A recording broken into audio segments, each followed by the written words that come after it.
Alors tout d'abord, je remercie Céline Surprenant, Antoine Compagnon et Pierre-Michel Menger. Et donc je vais parler de Maurice Agulon. J'avais proposé comme titre son éloignement du Collège de France pour être sûr d'avoir un temps de parole un peu confortable. Puis il m'est apparu que cet intitulé était un petit peu sot parce que comment parler de son éloignement sans parler de son adhésion. Donc en fait je vais vous parler plus largement du rapport de Maurice Agulon à Marx et au marxisme, mais en étant obligé d'être assez schématique sur un certain nombre de points. Donc, historien de la République, notamment de la Deuxième République, historien de la sociabilité et de la symbolique républicaine, Maurice Agulon fut communiste et marxiste, ou plus précisément marxiste-léniniste, de 1946 à 1960, soit de sa 23e à sa 34e année. En 1960, il rompit avec le PCF et s'éloigna des thèses marxistes sans jamais les rejeter complètement. Pour cette communication, je me fonde sur les nombreux livres, articles, les préfaces de Maurice Agulon, sur les résumés de cours professés au Collège de France entre 1986 et 1997. Au passage, je précise que dans le fonds Maurice Agulon du Collège de France, il n'y a que son dossier de retraite, soit un dossier administratif. Tous les papiers privés et tous les manuscrits inédits se trouvent dans le fonds Maurice Agulon de l'École normale supérieure. Normalement, les dossiers sont soumis à une période, à un délai assez long. Madame Hirassi de l'ENS m'a autorisé à consulter 3 dossiers portant sur les années 40 et 50. Alors, je vais tout d'abord voir une première période, la période qui court de 1946 à 1960, c'est-à-dire la période communiste et marxiste-léniniste. Ces 14 années se décomposent elles-mêmes en plusieurs blocs. Donc, de 1946 à 1950, Maurice Agulon était élève à l'ENS et a adhéré à la cellule de l'école et s'est occupé d'ailleurs essentiellement de militantisme syndical. Il a longuement expliqué dans divers écrits, et notamment dans l'article « La communication vue des coulisses » inséré dans les essais d'Égo-Histoire, il a longuement expliqué pourquoi, comme beaucoup de jeunes gens de sa génération, il a adhéré au PCF en 1946 et comment il s'y comporta en militant exemplaire. Ses motivations relèvent largement de mécanismes générationnels, mais aussi de sa propre histoire familiale et de son idiosyncrasie.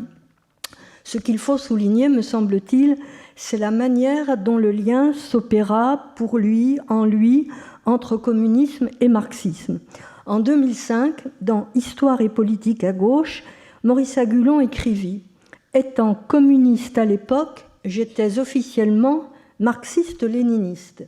Et non pas étant marxiste-léniniste à l'époque, je devins militant communiste, montrant ainsi que la démarche partisane, l'adhésion au PCF, sorte de famille de substitution, c'est son expression, avait primé sur l'adoption des thèses marxistes-léninistes.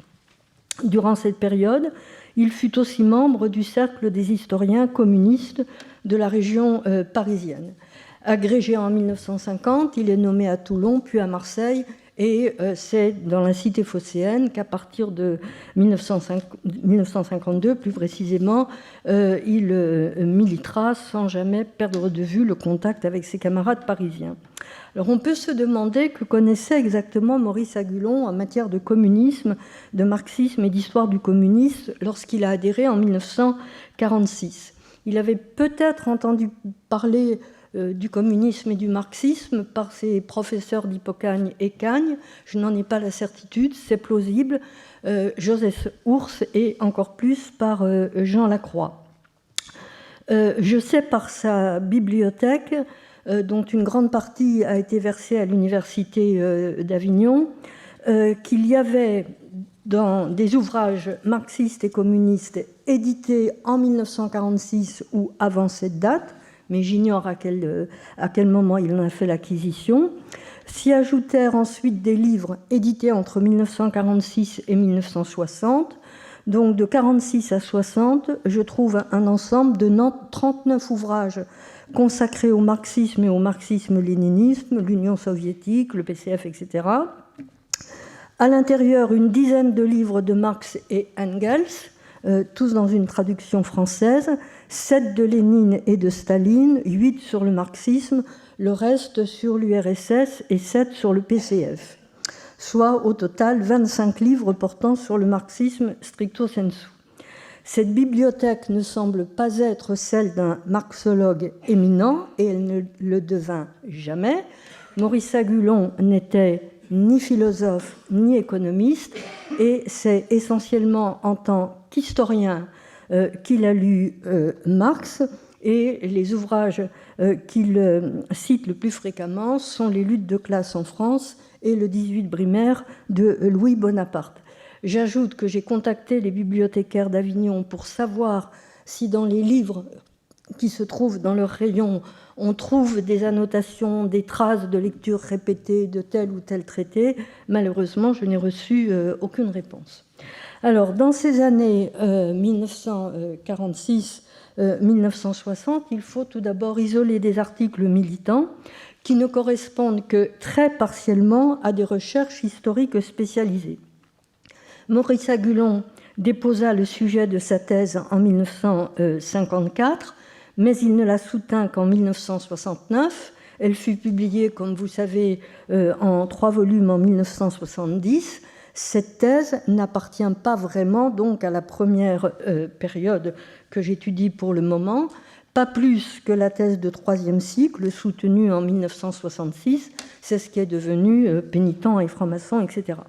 Alors toutefois, son diplôme supérieur portant sur Bobigny fut publié en 1950, L'opinion politique dans une commune de banlieue sous la Troisième République, Bobigny de 1850 à 1914, mais rien n'y témoigne de conviction marxiste. Alors ce qui marque cette période, donc, comme je le disais, c'est la publication d'articles militants portant sur les méthodes et les objets de l'histoire, publiés dans la Nouvelle Critique et dans Clarté. La Nouvelle Critique, sous-titre « Revue du marxisme militant », fut créée en 1948 en pleine guerre froide. Son premier rédacteur en chef était Jean Canapa. Comme l'écrivit Maurice Agulon en 2001, le stalinisme accentué en djanovisme s'y exprimait librement et on n'hésitait pas à égratigner les vieux maîtres de l'école des annales parce que leur forme de matérialisme, d'économisme ou d'ouvriérisme n'entrait pas exactement dans l'orthodoxie marxienne. J'ai repéré 4 articles de Maurice Agulon dans la Nouvelle Critique en 1949, 1953, 1954, 1957. Je n'ai pas le temps d'en donner la teneur précise ici.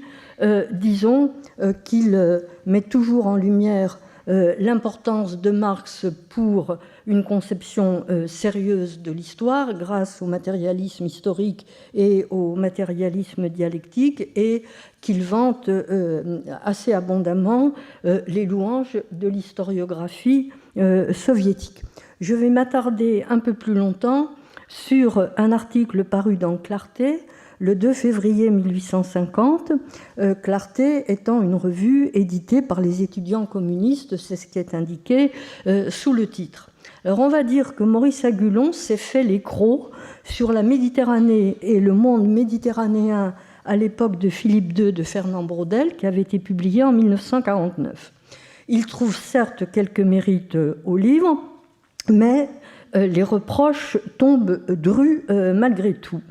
Car c'est bien beau de descendre un peu plus profondément dans la réalité que si l'on faisait seulement de l'histoire politique, mais fallait-il faire, j'ai beaucoup de citations dans ce passage, fallait-il faire comme si le commerce et la monnaie étaient tombés du ciel, rester hermétiquement muet sur les caractères essentiels des structures, ne rien dire des forces de production, qui seules pourtant permettraient de comprendre le reste. M. Braudel n'a jamais entendu parler de capitalistes, d'artisans et de compagnons, de hobereaux et de serfs, d'exploiteurs et d'exploités. Il ne connaît que l'éternel antagonisme des riches et des pauvres. Il ne peut donc caractériser la nature des sociétés, etc., etc. Maurice Agulon dans ce numéro de Clarté, reproche en outre à Fernand Braudel d'avoir voulu détourner les étudiants du matérialisme historique. Il lui reproche encore plus fortement d'avoir parlé de l'océan Atlantique, mis en regard avec l'Union soviétique. Ce n'est pas exactement ce que dit Braudel, mais c'est comme ça que le Parti communiste l'a entendu, et c'est comme ça que Maurice Agulon l'entend. Donc, pour lui, c'était une évidence. Braudel plaçait face à face les États-Unis et l'URSS. C'est pourquoi, d'ailleurs, l'article est intitulé « Monsieur Braudel ou de l'histoire méditerranéenne à la philosophie atlantique ». Dans la conclusion de cet article, Agulon englobe toute l'école des annales dans sa réprobation, lui reprochant de n'être ni progressiste ni scientifique, de donner dans l'antimarxisme et l'anticommunisme. Et face à Braudel, il met en lumière les deux historiens qui lui semblent s'imposer, à savoir Maurice Thorez, avec Fils du peuple, et André Marty. On comprend pourquoi en 2005, Maurice Agulon regretta d'avoir cru, répété, écrit, parfois exécuté un certain nombre de sottises dans sa période communiste et marxiste-léniniste. Alors il faut préciser que cet article n'est pas signé Maurice Agulon, mais G.O., deux lettres dont personne, je crois, n'a encore réussi à trouver la signification. Alors pourquoi cet anonymat ? On est en 1950. Maurice Agulon se préparait à passer l'agrégation, dont Fernand Braudel était le président du jury. Voilà. Alors, je passe donc sur les autres articles de la Nouvelle Critique et j'en arrive à un autre point. À partir de la moitié des années 1950, à une réflexion sur le respect une réflexion de Maurice Agulon sur le respect de la véracité historique et sur les questions coloniales. Dans la seconde moitié des années 1950, le parti estima nécessaire, c'est exactement la thèse 45 lors du 14e congrès du PCF, en juillet 1956 au Havre, donc le PCF estima nécessaire d'entreprendre dans la prochaine période la rédaction d'une histoire du PCF. En mai 1957, fut créée une commission réunissant des membres du bureau politique, du comité central, des historiens, des économistes et des militants. Or, tous les auteurs concernés n'avaient pas la même conception de l'histoire et du respect de la véracité du fait historique, entre guillemets, quand il s'agissait de traiter de sujets sensibles. Dans un des dossiers de l'ANS, il y a à ce sujet, d'ailleurs, 4 lettres absolument passionnantes de Jean Bouvier adressées à Maurice Agulon à propos justement du respect de la vérité en histoire. Alors, Maurice Agulon, probablement d'ailleurs ce texte de 11 pages dont je vais vous parler n'est pas daté. Je pense qu'il est antérieur aux lettres de Jean Bouvier et à mon sens il se situe entre le 20e congrès du Parti communiste de l'Union soviétique, février 56, le fameux congrès, et le 14e congrès du PCF. Alors ce travail, ce texte inédit est intitulé « Un aspect de notre travail d'éducation », la rédaction d'ouvrages concernant l'histoire du parti. Ce texte présente l'histoire comme un élément important de l'éducation théorique, entre guillemets, et rappelle la place qu'elle tient dans les œuvres des fondateurs du communisme scientifique, Marx, Engels, Lénine. Agulon dit que la manière dont sont relatés certains faits dans les écrits du parti, par exemple, à propos de la grande grève patriotique des mineurs du Nord en avril-mai 1941 et à propos des mutins de la mer Noire, donc il remarque qu'on trouve, c'est une citation, qu'on trouve ici l'idée explicite que l'histoire est éducative quand elle montre les faits positifs, les succès, et moins éducative quand elle montre l'aspect négatif de la réalité. Ce point de vue théorique, Maurice Agulon le juge absolument insoutenable, et donc d'autant plus insoutenable que Marx, Lénine, il serait facile d'en trouver des exemples, ont puisé autant d'enseignements dans l'analyse critique des erreurs que dans celle des succès. Dans ce dossier, ce même dossier de l'ENS, figure aussi un document de 4 pages émanant de la cellule Lettres de la Sorbonne, datée du 10 octobre 1958, qui a donc été envoyé à Maurice Agulon, c'est dans ses papiers, faisant suite à une assemblée générale au cours de laquelle les résultats du référendum du 28 septembre 1958 avaient été minutieusement analysés. Et la cellule Lettres de la Sorbonne critique les positions officielles du parti, notamment à partir de la réalité coloniale aujourd'hui et des questions de décolonisation. Maurice Agulon a souligné ce passage par un trait marginal et ajouté un commentaire. Je connais bien son écriture, je suis sûre que c'est son écriture. Donc, a ajouté un commentaire à la fin du document où il dit que le parti estimait que l'essentiel était l'émancipation de la France contre les USA, la contradiction colonie-France arrivant en second. Or, dit-il, c'est l'inverse qui est vrai, et c'est ici, en ce sens, qu'il y eut erreur politique de fond. Donc Maurice Agulon se trouva en désaccord avec le parti, donc à partir de 1956, se trouva en désaccord avec le parti sur l'écriture de l'histoire et sur la question coloniale, et il finit par rompre son attache partisane 4 ans plus tard, à la fin de 1960, c'est-à-dire quelques années avant que le PCF n'entame son aggiornamento grâce à l'accession de Waldeck-Rochet au poste de secrétaire général en 1964. Le fit-il pour ces seules raisons, l'écriture de l'histoire et la question coloniale? Maurice Agulon est resté discret sur ce qu'il pensa des événements de Budapest au moment même où ils se déroulaient. Enfin, je n'ai rien trouvé sous sa plume se rapportant à ces événements, et il expliqua son attitude de cette année-là une 50aine d'années plus tard.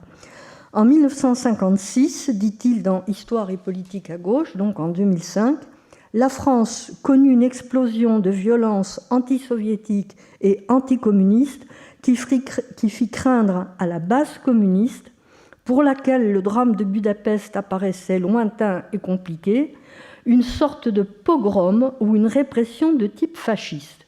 Lui se demanda alors comment il pourrait, dans un tel contexte, quitter les militants et les sympathisants avec lesquels il militait au quotidien.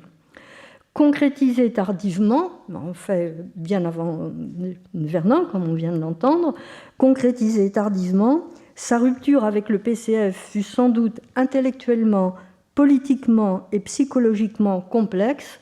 Ce qui doit être souligné, c'est la part qui joua l'exigence du respect de la vérité, c'est du moins comme cela que je l'entends, et ce respect de la vérité, me semble-t-il, finalement constitua pour lui sa sauvegarde et son garde-fou. La rupture de Maurice Agulon avec le Parti communiste fut d'ailleurs discrète. À la faveur d'un déménagement, il ne reprit pas sa carte. Alors que dans son travail de thèse, donc déposé en 1954, je vous le rappelle, il n'avait, tout au long des années 50 et surtout après 55-56, il n'avait cessé de glisser hors de l'économisme et du marxisme pour traiter de la naissance de la tradition républicaine en Provence. Donc il avait glissé constamment hors de l'économisme et du marxisme, mais, c'est ce qu'il explique lui, il continuait de se sentir moralement tenu de présenter ses résultats en termes marxisme, par la conception morale qui était profondément celle de Maurice Agulon. Sa sortie du parti lui rendit sa liberté de penser. Quittant le parti, je devenais enclin à penser que si mes réalités provençales ne répondaient à rien de connu chez Karl Marx, ce n'était pas parce que l'interprétation marxiste restait encore à élaborer sur ce champ, entre parenthèses, cela, c'est ce qu'aurait dit un communiste, mais simplement parce que le marxisme était trop simpliste. Sur le marxisme, une fois la brèche politique ouverte dans mon esprit, j'ai fait, comme tout le monde, le constat d'échec de 2 grandes hypothèses. le monde industriel ne s'est pas polarisé, bref, il n'y a eu pas un prolétariat qui s'est développé indéfiniment, mais au contraire une croissance des catégories moyennes, et ensuite l'observation que l'exploitation économique de l'homme par l'homme ne met pas fin à la présence du mal et des délits dans le monde. J'en arrive à la deuxième période, 1970-1972, pour laquelle je vais être très brève. C'est une période pendant laquelle Marx est supplanté dans l'esprit de Maurice Agulon par André Siegfried, Fernand Benoît et Henri Demont. Alors, durant ces années 1960-1972, Maurice Agulon était assistant puis maître assistant à la faculté d'Aix-en-Provence, puis chargé de maîtrise de conférences, puis professeur. Et en 1972, il arrive à la faculté des lettres de Paris. Alors, cette douzaine d'années est marquée par la publication de divers articles et livres dont je n'ai à me préoccuper que pour signaler que les références au marxisme y sont vraiment très évanescentes. À la fin des années 60, donc surpublié La sociabilité méridionale, confrérie et association dans la vie collective en Provence orientale à la fin du XVIIIe, ça c'est le troisième cycle, 66. Ensuite, Un que sais-je sur l'histoire de la Provence en 1966, CRS à Marseille, puis les trois tomes de la thèse, un mouvement populaire au temps de 1848, histoire des populations du Ver, Toulon de 1815 à 1851, la République, et puis la République au village, la vie sociale en Provence intérieure au lendemain de la Révolution. Dans Toulon, Marx est complètement absent. Dans la République au village, j'ai trouvé de maigres références, souvent dans les notes infrapaginales, notamment à propos de la propriété du bois et de la valeur du bois. En revanche, Maurice Agulon le dit lui-même, pour ses ouvrages, il a été beaucoup plus dépendant des analyses de Siegfried, mais également dépendant, notamment pour la République au village, de Fernand Benoît et de ses travaux sur la sociabilité. Et il explique également que Henri Demont, auteur de Au-delà du marxisme dans la traduction française, a été pour lui une source d'inspiration. Il explique qu'il avait lu Henri Demont quand il était étudiant et qu'il avait apprécié chez lui l'idée que dans les politiques les plus récentes, les plus modernes, voire les plus révolutionnaires, du moins en prétention, il existait un substrat de comportement archaïsant, révélant parfois de curieuses divergences. Et il explique qu'il a fait quelques emprunts à Henri Demont sous ce rapport. Alors, je conclus pour cette période en disant qu'il est on ne peut plus logique que ces trois références, Siegfried, Benoît, Demont, l'aient emporté sur Marx. Comment des travaux portant sur la sociabilité et la vie associative auraient-ils pu se marier avec la lutte des classes ou l'exploitation de l'homme par l'homme, alors qu'au contraire, tout passe par des contacts entre les hommes, quelle que soit leur appartenance sociale. J'en arrive à la dernière période, 1973 et au-delà, Marx et le marxisme remis en cause. C'est dans 1848, où l'apprentissage de la République, qu'apparaît pour la première fois, c'est ce que je crois, une critique des analyses marxistes en matière de lutte des classes sous la plume de Maurice Agulon, et ce, à propos des journées de juin 1848. Dans la première édition de ce livre, celle de 1973, Maurice Agulon suggère, de manière relativement discrète par rapport à d'autres formulations plus tardives, une lecture nouvelle des journées de juin 48. Ces journées furent, dit-il, dans notre histoire, plus qu'à tout autre moment antérieur ou postérieur, une bataille de classe à l'état pur, et ce n'est pas un hasard si Marx et Engels jetèrent alors les bases de leur théorie de la lutte des classes comme la réalité la plus profonde de l'histoire. Il met cependant en lumière une autre réalité, enfin d'autres réalités, mais surtout la foi en la République nouvelle. D'après lui, pour le citoyen républicain ordinaire qui ignorait les manœuvres et provocations des Marat et Fallou, sous-entendu pour la fermeture des ateliers nationaux. Il n'y avait qu'une évidence, la décision régulière émanée des pouvoirs librement issus du suffrage universel, dit universel en 1948, était contestée par des rebelles, et cette révolte choquait les républicains autant que les eût choqués ou que les choquera plus tard un coup d'État militaire. C'est pourquoi, dit-il, bien des bons démocrates, comme le Dussardier de Flaubert, qu'il cite à plusieurs reprises, surtout en province, on pense à tous les gardes nationaux qui confluent vers Paris pour mettre fin à l'insurrection de 1948, donc surtout en province, avaient accepté l'idée de résister aux ouvriers et de punir l'indiscipline du pavé.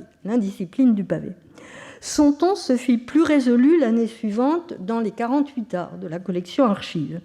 Depuis la Révolution, constate Maurice Agulon, un État réglé par la loi s'était substitué à un État réglé plus ou moins par l'arbitraire.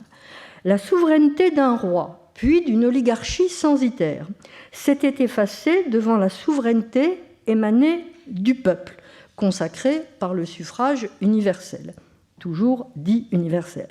Dans ces conditions, en s'insurgeant contre ce pouvoir enfin légitime, les ouvriers ne mettaient-ils pas la République en danger ? Ne commettaient-ils pas une faute contre elle ?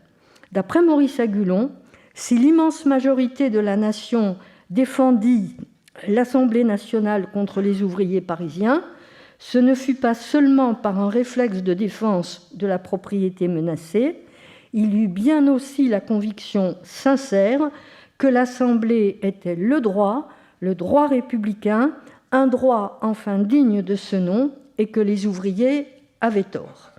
Il nuance cependant sa pensée en précisant que si le principe du pouvoir de l'Assemblée était juste, les actes concrets de sa majorité à l'égard des ouvriers étaient fort critiquables et que l'on aurait pu trouver bien des excuses aux insurgés et faire preuve de pitié envers eux.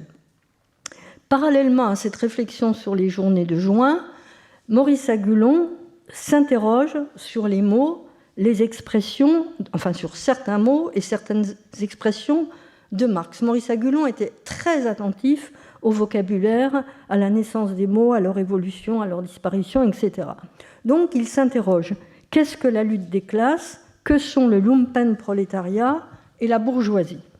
Dans son cours professé au Collège de France en avril 1990, Agulon estime que même chez Marx, le concept de lutte des classes n'était pas dépourvu d'équivoque, que l'on pouvait aussi bien l'entendre comme une opposition entre les prolétaires et le patronat industriel que comme l'antagonisme opposant les pauvres en masse à la bourgeoisie globale. Je vous renvoie à l'article du 2 février 1950 sur Braudel. La lutte des classes, demanda-t-il, était-ce l'opposition qui devait être typique de l'époque capitaliste entre les prolétaires des usines et le patronat industriel, ou l'opposition qui est de tous les temps, quoique souvent virtuelle, entre la masse des pauvres et ceux qui vivent dans l'aisance ? Restée pendante en 1990, cette question reçut sa réponse dans l'édition révisée et complétée de 1992 du livre 1848 ou l'apprentissage de la République. Maurice Agulon dit que dans le premier de ces deux sens, à Paris, en 1848, la lutte des classes n'était qu'à l'état embryonnaire et que dans ce second sens, elle était au contraire évidente. Donc, une opposition de tous les temps entre la masse des pauvres et ceux qui vivent dans l'aisance. Dans cette même édition de 1992, Maurice Agulon prend Marx en défaut à propos des gardes mobiles, cette nouvelle forme de police qui avait été constituée en février 1848 sous l'autorité du général Duvivier, qui mourut d'ailleurs des blessures reçues en juin 1948. Donc, ces gardes mobiles à propos de leur action en juin 1948. Pour l'auteur des luttes de classe en France, issus du lumpenprolétariat, les mobiles formaient une sorte de pègre composé de jeunes ouvriers dépourvus de conscience politique, portés à la délinquance et prêts à se vendre au plus fort ou au plus offrant. À cette image, Agulon oppose des travaux que bien sûr Marx ne pouvait pas connaître, les travaux de l'historien américain Mark Traugott, qui prouvaient que les mobiles n'étaient pas de tristes airs en haillons, qu'ils ne différaient des insurgés ni par leur âge, ni par leur origine géographique ou leur parcours professionnel, et que leur comportement durant l'insurrection de juin 1848 ne peut s'expliquer que par la nature et la solidité de leur encadrement.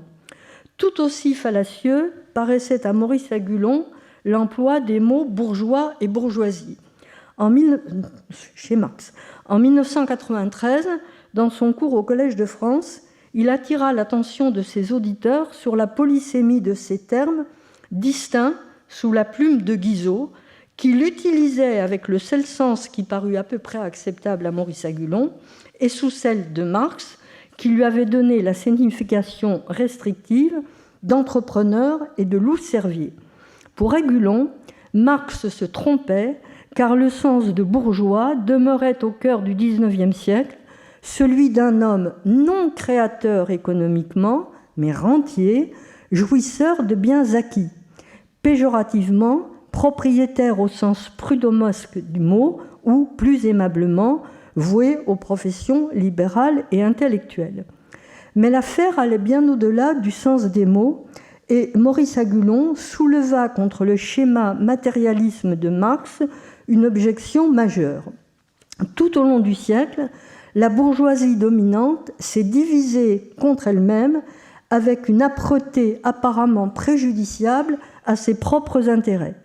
En février 1848, dit-il, Louis-Philippe et Guizot n'ont pas été renversés par la classe ouvrière, ni par les républicains, ni par l'extrême gauche coalisée avec le légitimisme, mais par une coalition où des gens aussi bourgeois qu'eux figuraient en excellente place. Pour résoudre ce qui apparaissait comme une difficulté théorique, Marx avait admis dans les luttes de classe que seule une partie de la bourgeoisie, la haute finance, était au pouvoir sous la monarchie de Juillet et que d'autres intérêts bourgeois étaient restés en dehors du système. Or, cette hypothèse marxienne était désormais démentie par des travaux d'histoire sociale, par exemple par la thèse de Tudesque sur les grands notables, prouvant que l'on ne pouvait établir aucune corrélation entre tendances idéologiques et groupes d'intérêts matériels. Une évidence majeure s'imposait donc aux yeux de Maurice Agulon. Au cours du demi-siècle le plus chaotique de notre histoire, en gros de 1830 à 1880, des bourgeois de gauche et des bourgeois de droite se sont combattus. Cette lutte très vive a fait notre histoire politique. Or, elle n'a pas eu le mouvement ouvrier comme partie prenante, soit qu'ils aient tenté de lutter seuls et pour être battus en quelques jours, soit qu'ils aient lutté en force d'appoint ou en alliés mineurs des bourgeois de gauche. On peut alors se demander où est la lutte politique de la, entre guillemets, bourgeoisie, et s'il y a deux politiques bourgeoises et non pas une, où est la lutte de classe entre la bourgeoisie et le prolétariat. Ultérieurement, Maurice Agulon rappela qu'encore au XIXe siècle, la France, tout au long du XIXe siècle, n'avait pas connu une bourgeoisie, mais avait été marquée par les affrontements entre bourgeois de droite autoritaires et cléricaux et bourgeois de gauche libéraux et laïcs. C'est pourquoi d'ailleurs il parle de guerre de religion. Autre thème, la lutte de classe, dit Maurice Agulon, n'est pas le seul moteur de l'histoire.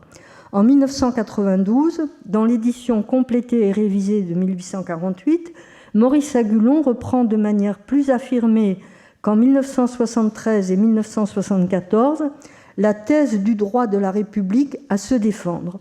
L'assaut des révoltés pauvres contre un gouvernement que défendaient les riches. C'était aussi l'assaut tout politique de la révolution recommencée, du pouvoir populaire directement réaffirmé contre le pouvoir issu de février et fort de la légitimité tirée du suffrage universel d'avril. Pour lui, il y avait bien deux légitimités face à face, celle des ouvriers mis en chômage par la crise et qui ne vivaient que d'une allocation publique. Et il reprit encore cette idée dans son intervention lors du 150e anniversaire de 1848, célébré à l'Assemblée nationale.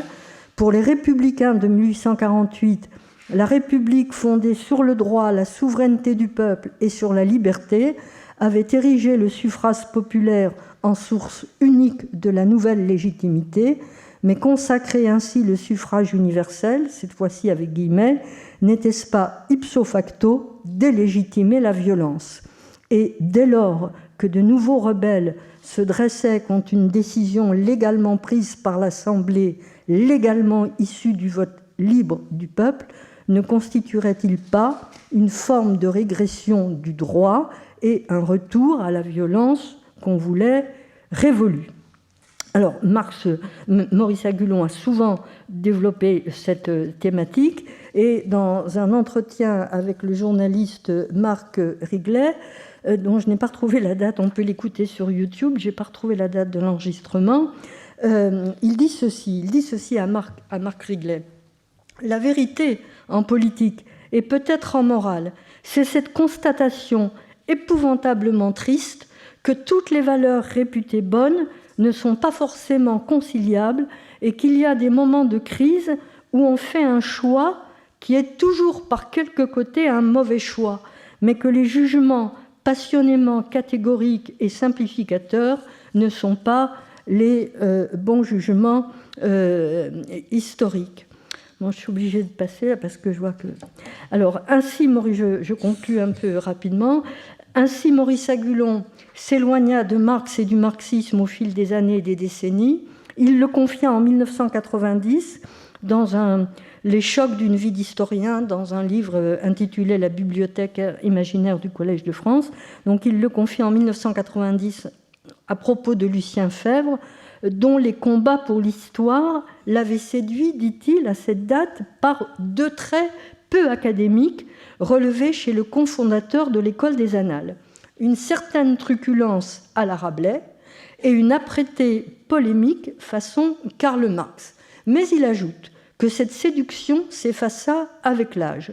J'en reviens aujourd'hui, n'ayant jamais été fort rabelaisien, quiconque a connu Maurice Agulon sait qu'il n'était pas rabelaisien, en effet, et m'éloignant de Karl Marx de plus en plus. Il reprocha aussi à Marx, mais aussi à Proudhon, d'avoir ridiculisé les montagnards de 1850, d'avoir vu en eux de ridicules plagiaires de Marat et de Robespierre, alors qu'ils étaient les anticipateurs de Clémenceau et mieux encore de Jaurès. Au passage, il glissa ne pas apprécier le goût du sarcasme dont Marx faisait preuve, ce n'était pas pour lui le meilleur du legs qu'il ait fait à l'histoire. Cet éloignement n'éteignit cependant pas toute estime pour l'homme et pour l'œuvre. Contrairement à d'autres ex du PCF, Maurice Agulon ne brûla pas ce qu'il avait adoré et continua de considérer Karl Marx pour un homme et un théoricien respectable, et le manifeste communiste pour un très grand texte exprimant l'espérance d'une société de justice sociale. Dans Histoire et politique à gauche, il expliqua que, ne serait-ce que par respect de la mémoire d'Ernest Labrousse, son premier maître, il ne médirait jamais de Karl Marx, qui d'ailleurs ne le méritait pas. Il dit « Du reste, même sans le recours sentimental à cet intermédiaire, Labrousse, je pense toujours que Karl Marx est respectable. Tout le destinait à une confortable carrière dans le service public ou l'université. Par conviction, il a sacrifié ses perspectives en devenant un publiciste subversif, agitateur, militant, exilé, expatrié. Exemple classique de sacrifice de carrière à des convictions. Quelles convictions ? Dire que le capitalisme fait des profits aux dépens des ouvriers qui vendent leur force de travail dans des conditions forcément inéquitables. Dire qu'il y a là les bases d'un conflit de classe qui, avec la prise de conscience, se transporterait un jour ou l'autre sur le plan syndical puis politique. Dire que cela est important et, par généralisation, que la succession des systèmes économiques constitue l'un des moteurs de l'évolution humaine, C'est bien vrai, grosso modo, et cela n'avait guère été dit avant lui avec la même force, et cela mérite de l'être. Honneur donc à Karl Marx comme personne, à Karl Marx comme théoricien, et à la classe ouvrière, un peu moins méprisée grâce à lui. Je pense toujours cela. Voilà.